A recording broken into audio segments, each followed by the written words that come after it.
This is the On the Media Midweek Podcast. I'm Brooke Gladstone. This summer, Republicans clawed back over $1 billion that had been pledged to public media, but it wasn't until this month that the Corporation for Public Broadcasting, longtime distributor of much of that money, started to wind down operations, and those federal funds finally ran out. Now many of those stations are weighing whether to spend that money on national programs, principally NPR and elsewhere, or to fund journalism in and about their local communities. We're affected too. New York Public Radio makes this show and also distributes it to hundreds of local stations across the country. But if those stations can no longer afford us, how can we recover what they've been paying for that show and that audience?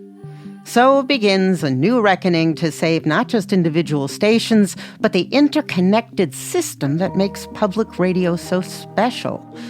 LaFontaine E. Oliver is the president, CEO, and executive chair of New York Public Radio, and also my boss. Since we're in the middle of our pledge week here at WNYC, I invited him into the studio to talk about how federal cuts are changing public media and how our station and others are facing this critical moment. Welcome to the show, LaFontaine. Thank you for having me, Brooke. So in the wake of the CPB closing its doors, you announced the Station-to-Station Programming Project. Explain what that is. Stations were relying on checks from CPB to arrive this month in October, and those checks are not going to arrive.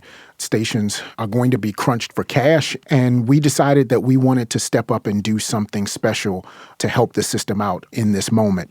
And we thought the best way to do that would be to offer our complete suite of national programs to stations that are experiencing extreme financial difficulty, to offer it to them free of charge.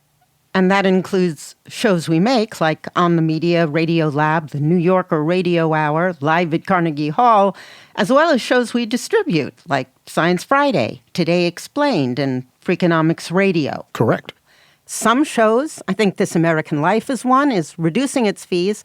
Our show has always been offered on a sliding scale. I assume that that's true of the other shows that we produce here at WNYC as well.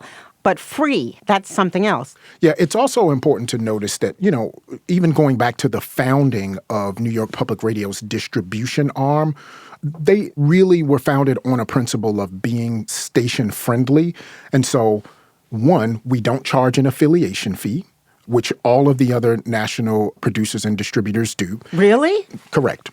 We also offer our content as a part of a bundle. So it's all you can eat. You pay once, and you can take as much or as little of the content as you like. That is also very unique to how New York Public Radio approaches national distribution. I have to give extreme props to that distribution team because they've always worked with stations if stations are in need of discounts. This represents something that I think is transformational in that we are saying, hey, if your federal appropriation represented, 10% or more of your budget, we're offering the content free of charge. Just reach out to us and we're going to make this possible. But we just barely are getting out of the red ourselves. We're able to do this because we reached out to funders and we said, hey, you support New York Public Radio. This is a way that you could have a multiplying effect because your program On the Media is a part of a national conversation that's happening. And we didn't want to see that conversation diminished because stations could no longer afford to carry the show. And so we said to funders, would you come alongside us and provide critical funding so that we can say to those stations, don't worry about it. And what have these stations said to you? I assume you have great feedback, but give me a couple of anecdotes. Yeah, I've talked to a couple station managers who've said, listen, in making your content completely free for us, one manager said to me, it actually allowed us to continue to pay for NPR programming, things like the two news magazines and NPR News, and then they pay a la carte. What part of the country? In the South. Uh-huh. Another manager that I talked to who runs a very, very small newsroom, they were looking at cuts in that local newsroom. The toughest thing to hear. And they said, station to station means I can keep my education reporter. That's tremendous.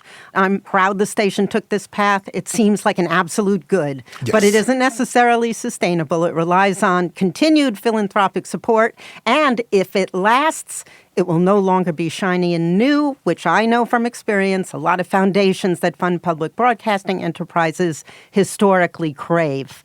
Once it's not shiny and new, once it's built into the infrastructure, how do you keep the foundation or philanthropic money flowing?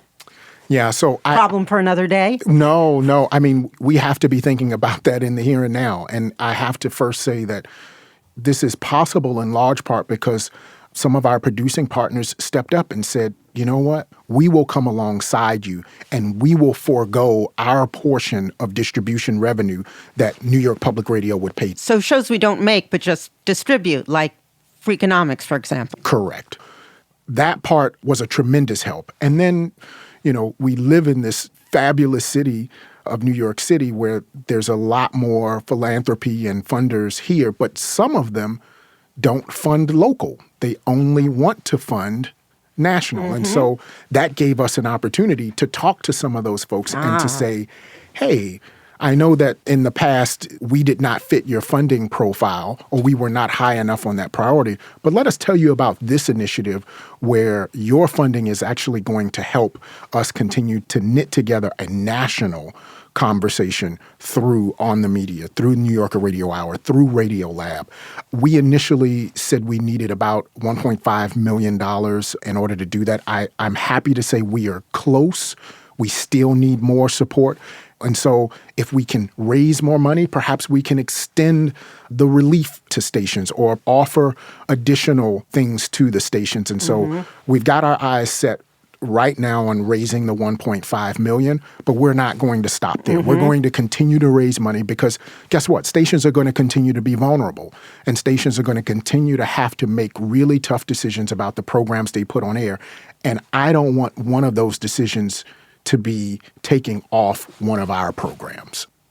Like I said, an absolute good. Now let's turn to a move that was somewhat more controversial. New York Public Radio became one of the founding members of a new entity called the Public Media Infrastructure Consortium.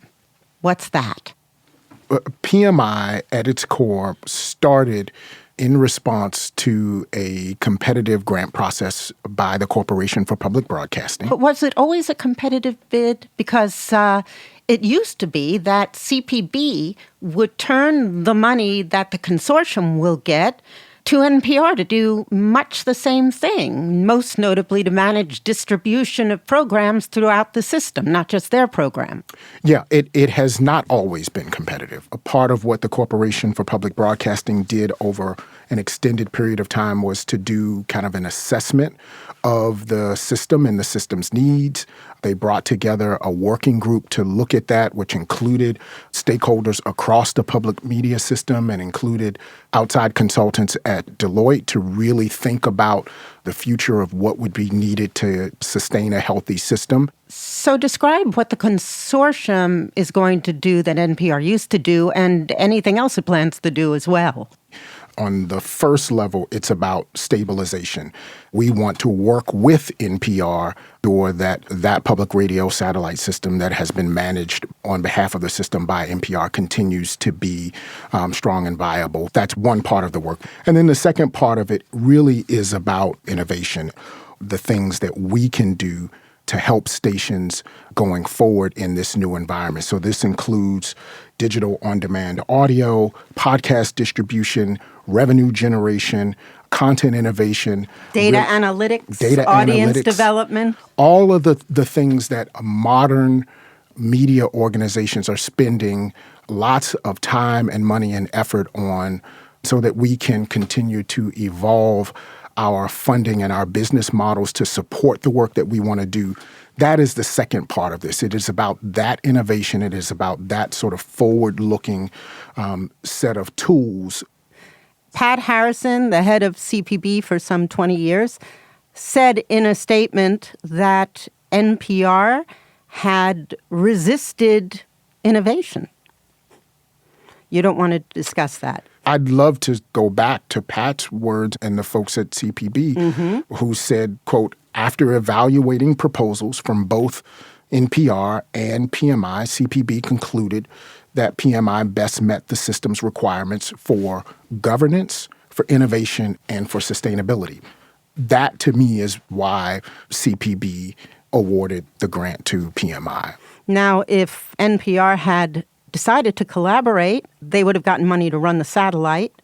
But as it is, they're out a lot of money. They've filed a lawsuit. Pat Harrison has said that it's without merit and that it has delayed the distribution of essential interconnection funding at the very moment when stability is most needed. Quote, this suit, however, is ongoing, and I guess that money is being held up.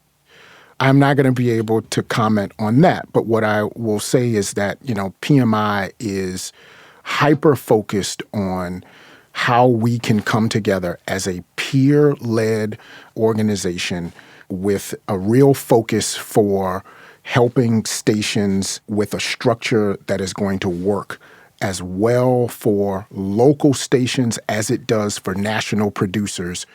You are, I know, a radio baby from the moment you entered, was it the University of Miami?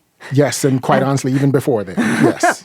When I was at the University of Vermont, my only contact was radio, as I recorded the radio spots for the Champlain Shakespeare Festival.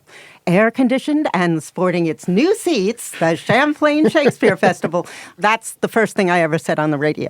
But as you find these new areas and follow the audience, are you still able to fund the mission of local coverage of State House and education and transportation reporting, talking about what's going on around you every day, these fundamental services that actually, in times of emergency, often only broadcast can provide, as opposed to digital, which, of course, is where everybody is going. But they have to turn back to the radio when the crap really hits the fan. Yeah, it's not either or. It's both and. I mean, I think we have to be in a position where we are finding ways to be more efficient and effective at the, call it, broadcast and analog side of our business so that we can continue to serve audiences there while also funding the pathways to future audiences. If we're going to try to do one or the other, I think we're going to be dead in the water. I know. It's just that's where it always comes into conflict. I'm saying theoretically here, cut a position in the newsroom to fund a new podcast. I mean, we saw that a lot over the last, long before you got here. It wasn't making the service any better.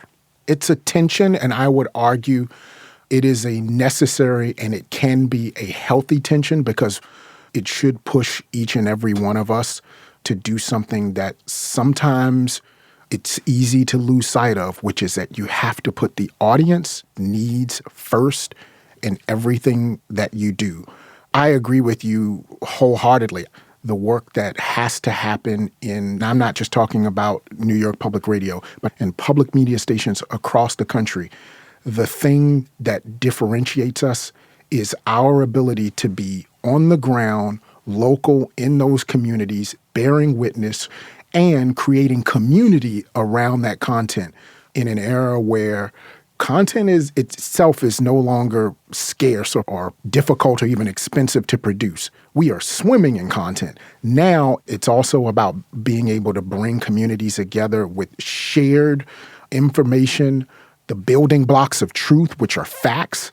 And that's something that you can't do without having reporters and strong local newsrooms, an area where, quite honestly, you know this well, we are seeing such retraction in other forms of traditional media. And I, for one, believe that public media has to be a part of maintaining that. One of the reasons why the station-to-station programming project is such a priority for me is because that by offering national content to stations at a free or reduced price, it is actually allowing those stations to focus more on the areas where they truly have a unique value proposition, which is local reporting in their communities, which is local community engagement.